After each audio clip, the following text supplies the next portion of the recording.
말씀 함께 나누겠습니다. 신약 성경 마태복음 1장 18절로 25절까지 말씀입니다. 성경을 들고 자리에서 일어서 주십시오. 자막을 참조하셔도 되겠습니다. 제가 한 절 읽고 여러분들이 한 절 읽고 나머지는 마지막 절은 같이 읽겠습니다. 18절입니다. 예수 그리스도의 나심은 이러하니라. 그의 어머니 마리아가 요셉과 약혼하고 동거하기 전에 성령으로 잉태된 것이 나타났더니 그의 남편 요셉은 의로운 사람이라 그를 드러내지 아니하고 가만히 끊고자 하여 이 일을 생각할 때 주의 사자가 현몽하여 이르되 다윗의 자손 요셉아 너의 아내 마리아를 데려오기를 무서워하지 말라. 그에게 잉태된 자는 성령으로 된 것이라.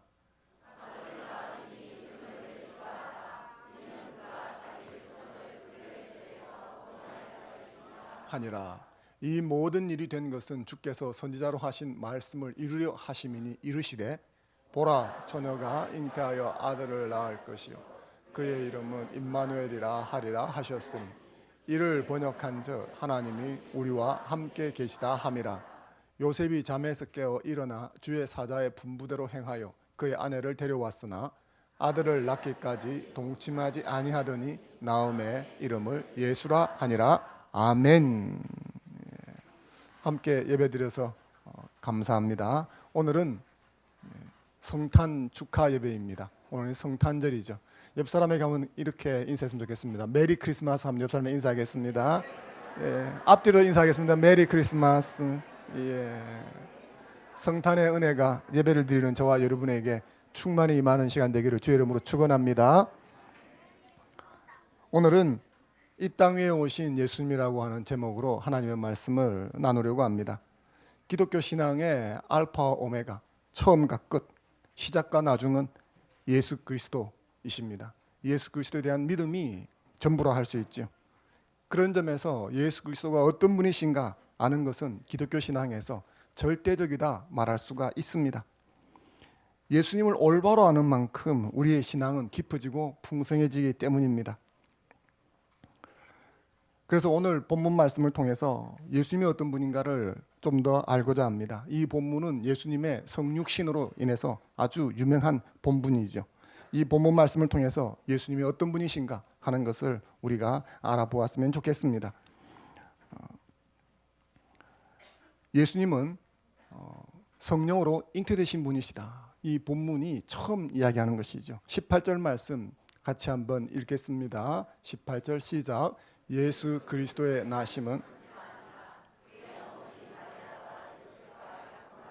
동거하기 전에 성령으로 잉태된 것이 나타났더니. 아멘. 유대인들은 예수님 당시의 유대인들은 결혼하기 전에 약혼이라는 것을 했습니다. 그런데 이 약혼은 특별한 사유 없이는 깰 수가 없었습니다. 간음, 이혼, 사별 이런 것 외에는 이걸 깰 수가 없었습니다. 그러니까 약혼이라는 말은 결혼과 거의 동여인 거죠. 유대인들은 결혼 1년 전에 약혼을 합니다. 그리고 1년 동안 같이 살진 않지만 부부입니다. 그러다가 1년 뒤에 정식으로 혼인을 하는 거죠. 마리아는 이 기간 속에 있었습니다. 이 기간 속에 다른 남자하고 눈이 맞아서 가버리면 혹은 성관계를 통해서 아이를 갖게 되어지면 간음죄에 해당하는 것이죠. 그런데 이 기간에 마리아에게 임신이 되었습니다. 그런데 성경은 그 임신을 간음이라고 말하지 않고 성령으로 잉태된 것이다 라고 이야기를 합니다. 그것을 천사에게 알려주었죠. 하나님께서 천사를 통해서 마리아에게 성령으로 아이가 잉태될 것이다. 그리고 이 사실이 요셉에게 알려집니다. 배가 점점 불러오니까요. 요셉이 어떻게 해서 이런 일이 있었는가 하고 고민할 쯤에 또한 하나님이 천사를 보내셔서 이것이 너가 생각하는 그런 간음 같은 것이 아니다 라고 알려주시죠. 20절 말씀을 같이 한번 읽겠습니다. 시작.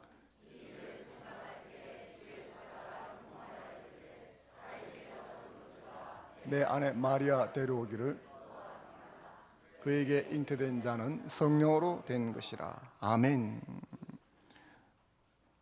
예수님은 일반적인 방식으로 잉태되어 이 땅에 오신 분이 아닙니다. 성령으로 잉태된 분이시죠. 모든 사람들은 남녀의 성관계를 통해서 출생이 되어집니다. 임신이 되어지고 출생하는 것이죠.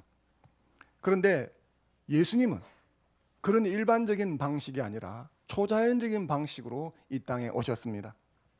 성령으로 잉태되신 것이죠.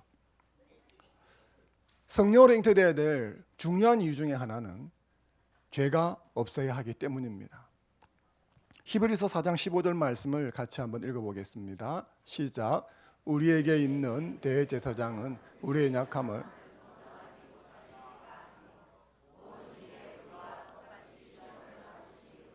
죄는 없으시니라. 아멘. 남녀 관계를 통해서 태어나는 모든 인간은 아담의 대표성 때문에 죄를 가지고 태어나게 되어집니다. 죄 있는 사람은 어떤 다른 사람의 죄를 대신 담당해 줄 수가 없습니다. 하지만 예수 그리스도는 성령으로 잉태되심으로 무죄하게 출생하신 것이죠. 죄가 없는 분이시기 때문에 인류를 위한 대속 제물이 되실 수 있었던 것입니다. 이런 점에서 성령으로 잉태되는 것은 하나님께서 내신 최고의 방법이다. 그렇게 우리가 이해할 수 있습니다. 성령으로 잉태되는 것, 그것은 당사자인 마리아도 이해할 수 없는 것이었습니다. 마리아의 남편이 될 요셉은 더더욱 이해할 수 없는 것이었습니다. 그리고 오늘 이 시대에 과학이 발달되어서 아이가 어떻게 생기는가, 학이 물어다 줘요, 뭐 이런 것을 믿지 않는 이 시대에 아이가 출생하는 것, 생물학적으로 성령으로 잉태된다, 이해가 안 되는 것입니다. 그러나 늘 말씀드렸지만 그런 일이 하나님께는 어려울 일이 아닌 것이죠. 그래서 우리는 예수 그리스도께서 성령으로 잉태되었다 하는 것에 대해서 어떤 태도를 취해야 하는가? 누가복음 1장 38절 말씀을 같이 한번 읽어보겠습니다. 시작. 마리아가 이르되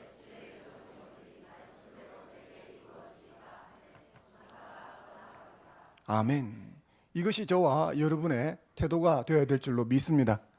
예수 그리스도께서는 성령으로 잉태되셨습니다. 이것은 이해되는 것은 아닙니다. 이것은 믿음으로 수납되어지는 것입니다. 성령으로 잉태되신 것을 믿음으로 수납하는 저와 여러분인 줄로 믿습니다. 예수님이 이 방식으로 오신 이유는 사람을 죄에서 구원하기 위함입니다. 21절 말씀을 같이 한번 읽어보겠습니다. 시작. 아들을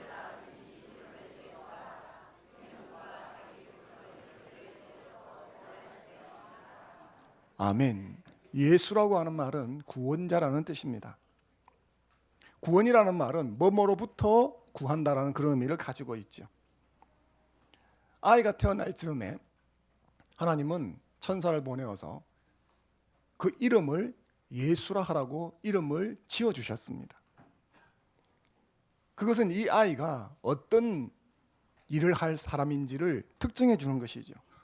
예수님은 이 이름 뜻에 의하면 이 세상에 구원자로 오신 분이십니다. 죄와 허물로 죽었던 사람들을, 인간을, 인류를 건져내기 위해서 오신 분이십니다. 어떤 사람들은 예수님을 도덕가 정도로 여깁니다. 그래서 세계 4대 성인 중에 한 분이다. 하신 말씀 중에 귀를 기울여 드려야 될 좋은 말씀을 참 많이 하신 분이시다. 이렇게 이해를 합니다. 어떤 분들은 가난한 자의 친구라고 이야기를 합니다. 다 일리가 있고 맞습니다만 그것들은 부분적인 것입니다. 장님이 코끼리를 만질 때 귀를 만지고 부채 같다고 말하거나 꼬리를 만지고 해초리 같다고 채찍 같다고 말하거나 다리를 만지고 기둥 같다고 말하는 것은 틀린 말은 아닙니다. 그러나 그게 코끼리를 온전히 표현한 게 아니듯이 예수님에 대한 이런저런 평가가 완벽하지 않습니다. 예수님은 성인군자도 아니고 빈민을 위해서 오신 분도 아니고 예수님은 구세주로 오신 분이십니다. 예수님은 구주이십니다. 예수님의 참된 모습은 구원자이십니다. 사람으로서 온 인류를 구원하기 위해 오신 분이십니다. 그런데 죄가 있으면 누가 누구를 구원할 수 있겠습니까? 그래서 죄 없는 몸으로 오기 위해서 성령으로 잉태되어 오신 구세주인 줄로 믿습니다. 이것을 요한복음 1장 12절에 기록하고 있습니다. 같이 한번 읽어보겠습니다. 괄호 부분은 읽지 않아도 좋겠습니다. 읽겠습니다. 요한복음 1장 12절 시작. 영접하는 자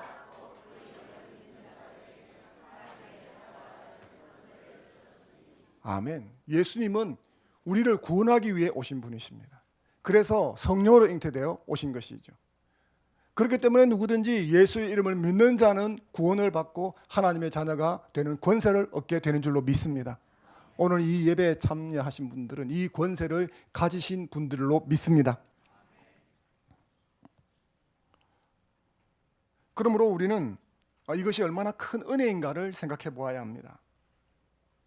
예수님은 그냥 오신 것이 아니라 성령으로 잉태되셨으며 예수님은 구세주로 오신 것이다.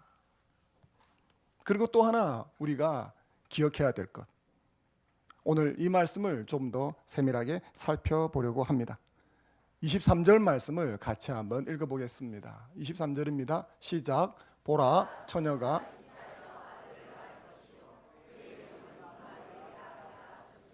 이를 번역한 즉 아멘.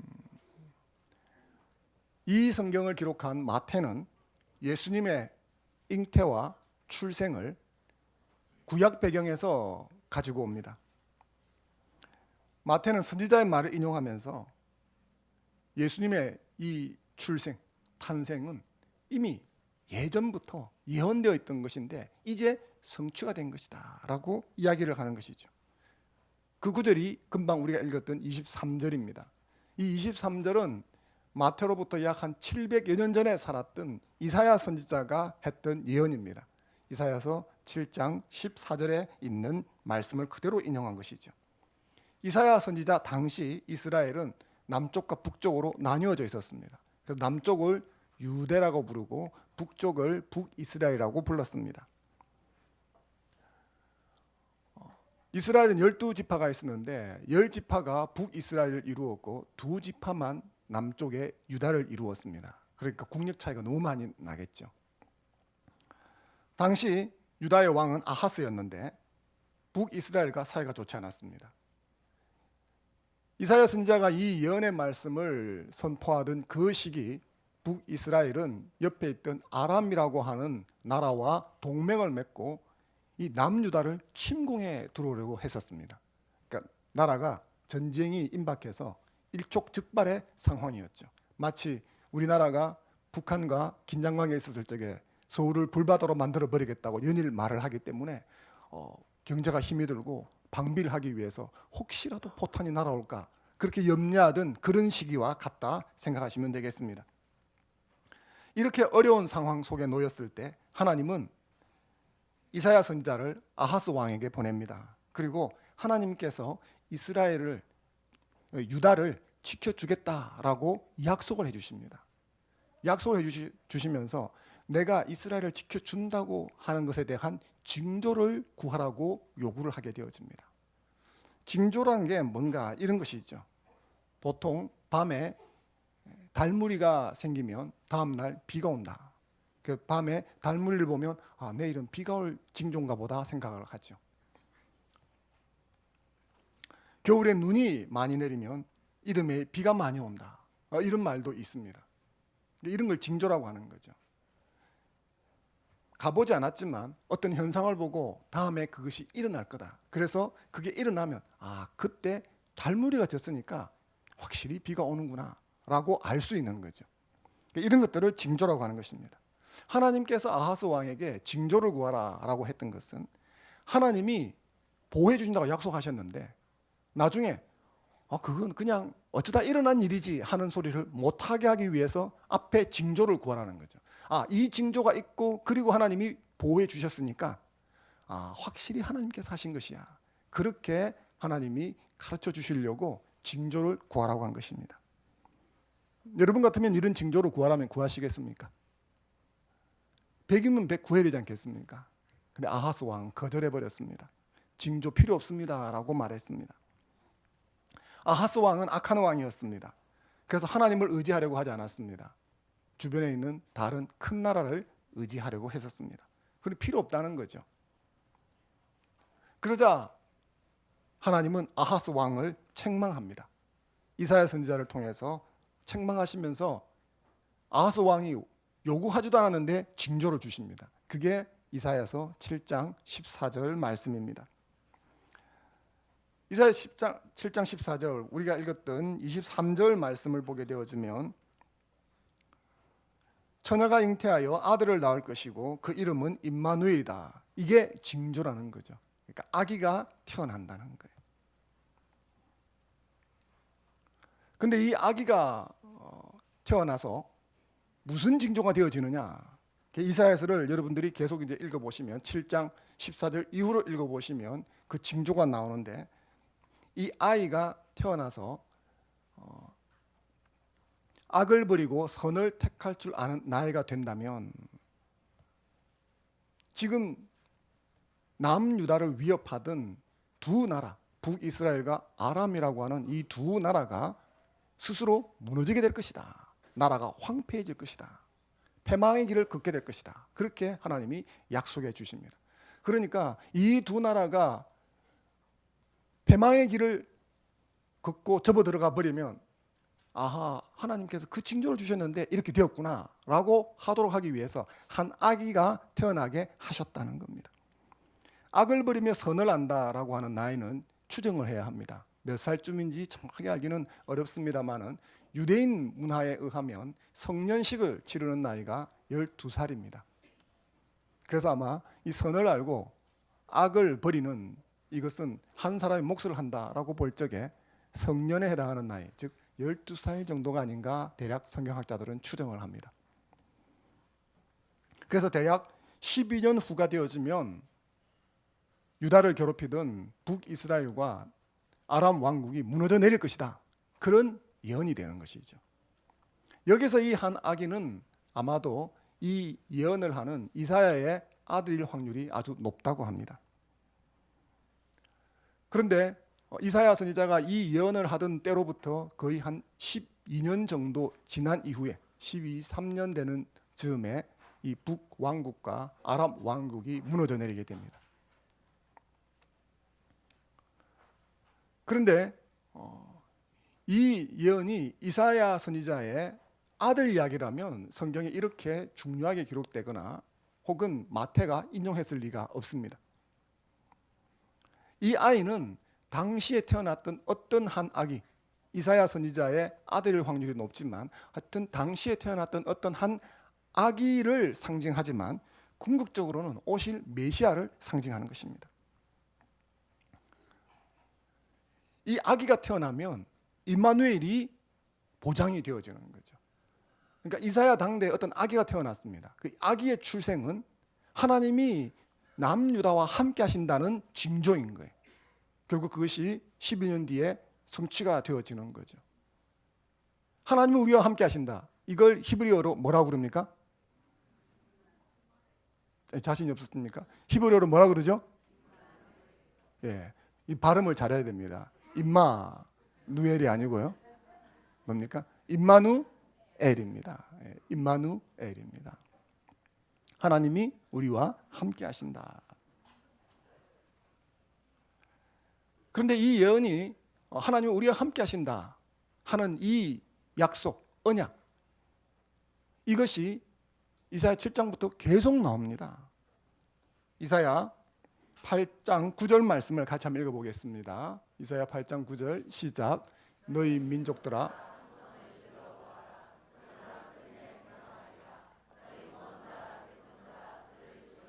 너희 허리를 동이라.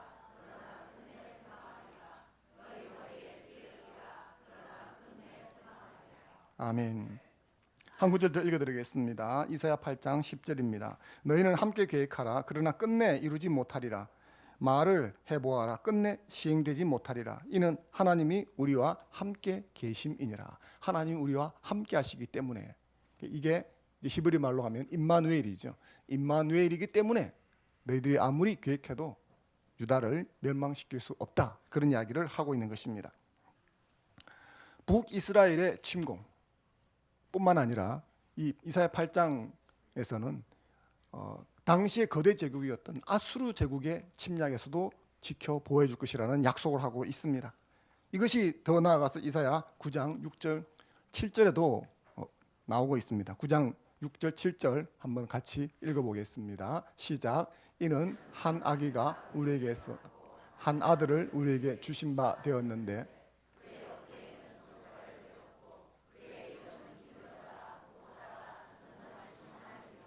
영존하시는 아버지라 평강의 왕이라 할 것임이라. 그 정사와 평강의 더함이 무궁하며 또 다윗의 왕자와 그의 나라에 군림하여 그 나라를 굳게 세우고 지금 이후로 영원히 정의와 공의로 그것을 보존하실 것이라. 만군의 여호와의 열심히 이를 이루시리라. 아멘. 한 아기가 태어나면 임마누엘, 임마누엘이 어떤 것인가 하면 이사야서 9장 6절 7절에 풀어서 설명해 놓았습니다. 이런 현상들이 일어난다는 거죠. 그걸 만군의 여호와께서 이루실 것이다. 임마누엘을 확실하게 성취해 줄 것이다. 한 아기의 탄생. 이것이 이사야의 아들이 할 수 있는 일은 아니죠. 이사야서 11장 1절에서 2절 말씀을 같이 한번 읽어보겠습니다. 시작. 이새의 줄기에서 한 싹이 나며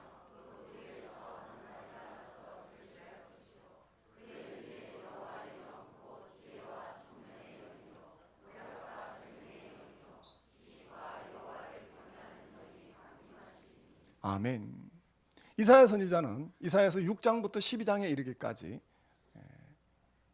남유다를 책망하면서도 오신 메시아를 통해서 임마누엘의 약속을 계속적으로 이야기를 해주고 있습니다. 그 맥락 속에서 임마누엘이 주어져서 너희가 지금 잘못하고 있기 때문에 내가 너희를 책망하고 야단치고 하지만 궁극적으로 너희에게 임마누엘, 내가 너희와 어떤 자리에 있든지 함께 해주겠다는 약속을 주면서 그 징조로 무엇을 내세웁니까? 한 아이의 탄생을 내세운다는 거죠.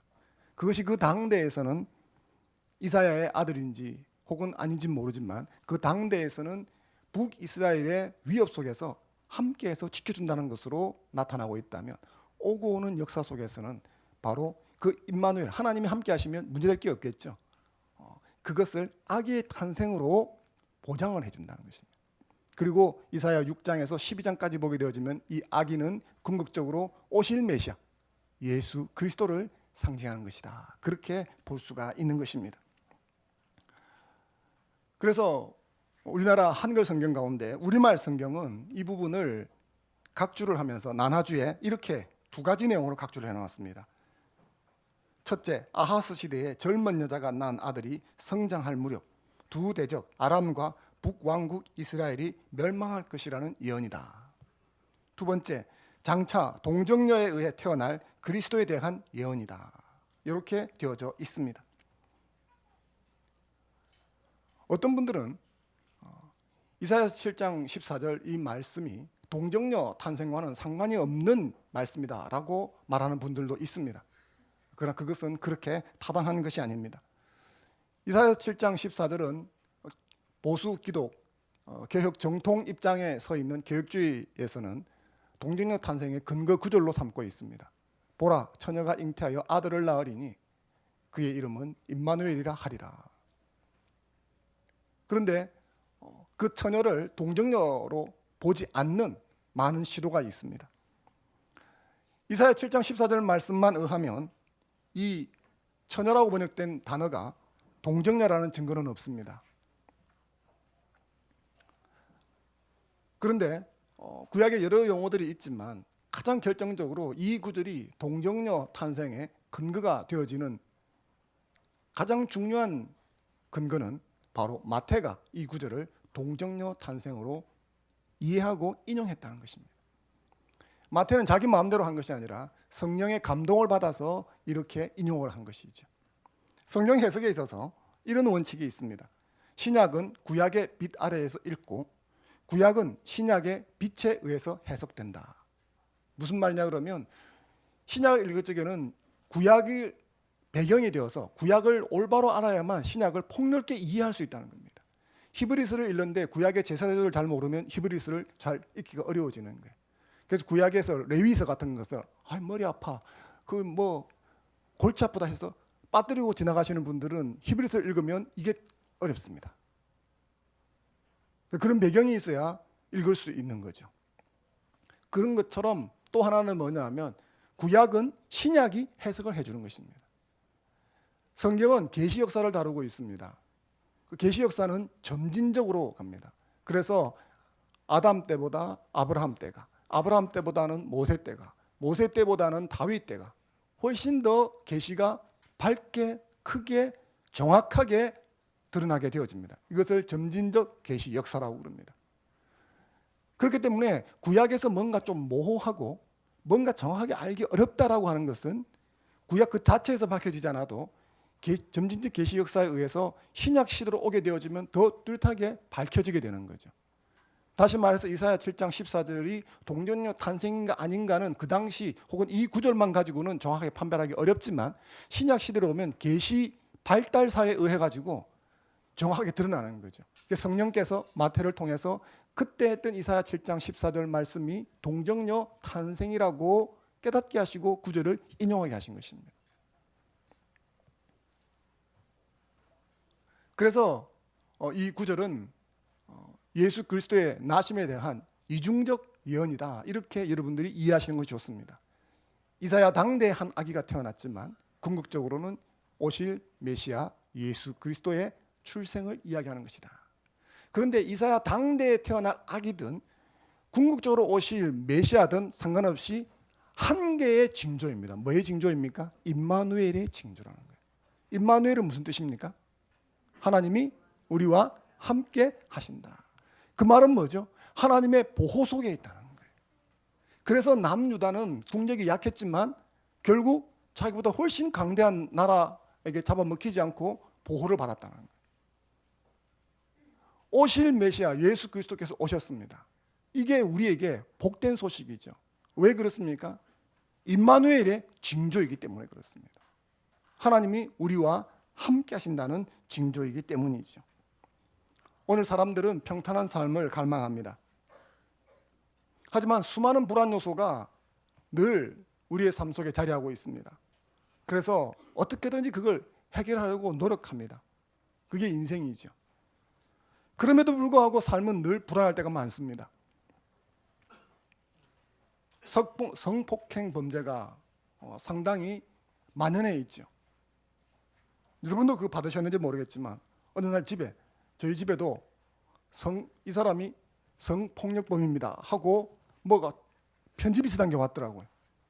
이 사람이 여기에 이사를 왔다 이렇게 하더라고요. 저만 받은 줄 알았더니 온 동네 뭐 그런 것이 다 왔더라고요. 이제 이사를 가면 정보 공개를 통해서 그걸 알려준다 그러더라고요.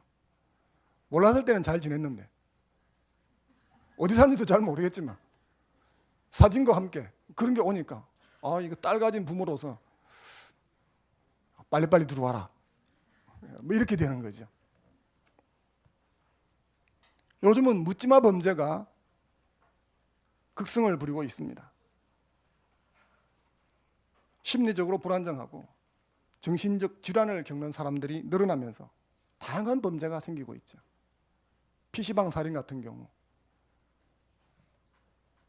그런 살인 같은 것이 일어난다는 걸 상상이나 할 수 있겠습니까? 경제적으로도 많이 불안정합니다.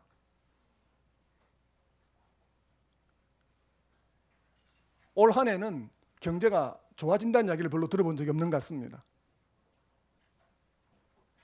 연초 중간 정도 지나면서 지금까지 살면서 이렇게 힘든 때가 없었다. IMF보다 더한 것 같다. 근데 연말에 와서 내년 경제 동향을 이야기하면 올해보다 더 힘들 거다. 그럼 도대체 얼마나 힘들다는 이야기겠습니까? 특히 우리나라는 고령 인구 사회가 되었다고 합니다. OECD에 의하면 우리나라 노인 빈곤율은 49.6%라고 합니다. OECD 회원국 중에 1위라고 합니다. 별로 안 좋은 건데 1위를 많이 합니다. 이런 것뿐만 아니죠. 질병으로 인해서 건강을 상실하고 가정이 깨어지고 우리의 삶을 불안정하게 만드는 요소가 얼마나 많은지 모릅니다. 이런 위협적인 세상에서 우리가 어떻게 평안한 삶을 살 수 있을까? 그게 가능하기는 할까? 보험을 들고 열심히 헬스를 하고 그래도 날 사고는 나고 아플 병은 아프게 되어집니다. 그렇지 않습니까? 사람의 힘으로 그걸 다 막을 수 없습니다. 그러나 하나님이 나와 함께 하시면 보호를 받게 되는 줄로 믿습니다. 이게 임마누엘입니다. 임마누엘이 얼마나 좋은 것인가, 얼마나 감사한 것인가. 하나님이 나와 함께 하시면 내가 나를 책임질 필요가 없습니다. 왜 그렇습니까? 하나님이 나를 책임지시기 때문이죠. 우리 가정에 하나님이 함께 하시면 내가 우리 가정을 지킬 필요가 없습니다. 하나님이 우리 가정을 지켜주시는 줄로 믿습니다. 우리 교회 하나님께서 함께 하시면 하나님이 이 교회를 지켜주실 줄로 믿습니다. 하나님께서 우리나라에 함께 하시면 이 나라를 하나님이 지켜주실 줄로 믿습니다. 사람들은 핵무기가 혹은 미국이 지켜준다고 생각하는지 모르지만 안 그렇습니다. 우리 신자들은 하나님만이 이 나라를 지킬 수 있다고 믿어야 되는 것입니다. 그래서 이 임마누엘의 약속은 진짜 어마어마한 축복인 것입니다. 그런데 임마누엘이 나에게 주어질 것이다, 우리에게 주어질 것이다, 이걸 어떻게 합니까? 한 아기의 탄생을 통해서 확실하게 알 수 있는 것입니다. 믿을 수 있는 것입니다. 예수 그리스도의 오심은 예수 그리스도를 영접하는 사람에게 임마누엘의 징조인 것입니다. 성탄이 왜 축복입니까? 왜 복된 소식입니까? 하나님이 우리와 함께 하신다는 첫 출발이기 때문에 그런 줄로 믿습니다. 이 성탄을 맞아서 나를 죄에서 구원하시고 나와 함께 하시기 위해서 주님이 오셨다는 사실을 가슴에 새기는 여러분이 되셨으면 좋겠습니다. 이게 오늘 어린이 주일학교 친구들이 같이 예배를 드리고 있습니다. 어린이들에게 한번 물어보고 싶습니다. 자, 아무나 아는 사람 손을 들어보세요. 여리고성 이야기 들은 적이 있는 사람 손 들어보세요. 손 내리시고. 여리고성을 누가 무너뜨렸는지 아는 사람 손 들어보세요. 여리고성을 누가 무너뜨렸느냐? 한 사람이 아네. 한번 이야기해 볼래요? 여리고성은 누가 무너뜨렸죠? 제가 무너뜨렸어요. 여리고성은 누가 무너뜨렸어요?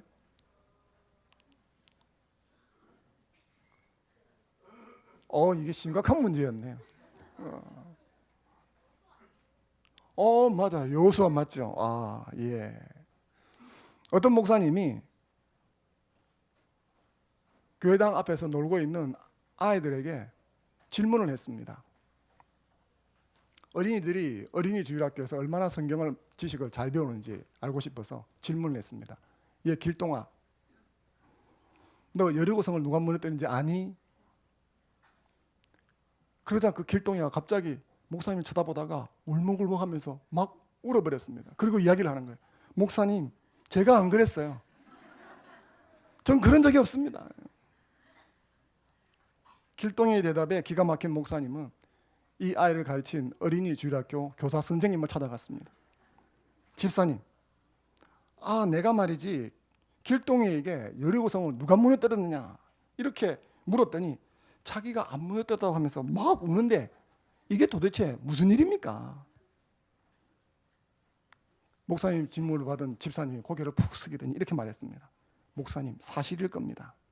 길동이는 우리 반에서 제일 정직한 아이입니다. 걔가 안 무너뜨렸다면 절대 안 무너뜨렸습니다. 할 말을 잃은 목사님은 어린이부 장로 부장님을 찾아갔습니다. 그리고 하소연했습니다. 장로님, 우리 교회 학교 교육이 도대체 어떻게 돌아가고 있는 겁니까? 여리고성을 누가 무너뜨렸냐라고 물어보니까 길동이는 자기가 그런 게 아니라고 울고불고 난리고 가르친 교사는 그 말이 맞다고 그러고 도대체 이게 어떻게 된 겁니까? 그러자 장로님이 어이가 없는지 한참을 말을 못했습니다. 한참 침묵하던 장로님이 이렇게 이야기했습니다. 목사님 손을 콕 잡고, 목사님, 이미 무너진 걸 가지고 이제 와서 누가 그랬는지 따지면 뭐 하겠습니까? 은혜롭게 우리 교회가 다시 지어줍시다. 제가 그 비용의 절반을 부담하겠습니다. 누가 지어낸 말인지는 모르겠습니다. 그런데 이 이야기에서 하는 말은 참 가슴을 아프게 하는 말입니다. 예전에 언젠가 여리고성을 무너뜨린 것은 누구냐 하는 것은 교회를 출입하는 사람들에게는 기본 상식 중에 상식이었습니다. 그러나 지금은 이런 기본 상식 중에 상식을 모르는 이들이 많아지고 있는 시대가 되었다는 겁니다. 저는 성탄절, 성육신 하신 예수님에 대한 것도 그와 같다고 생각합니다. 예수님이 성육신 하신 것은 교회에 출입하는 사람들은 반드시 알고 있어야 될 기본 중에 기본 지식입니다.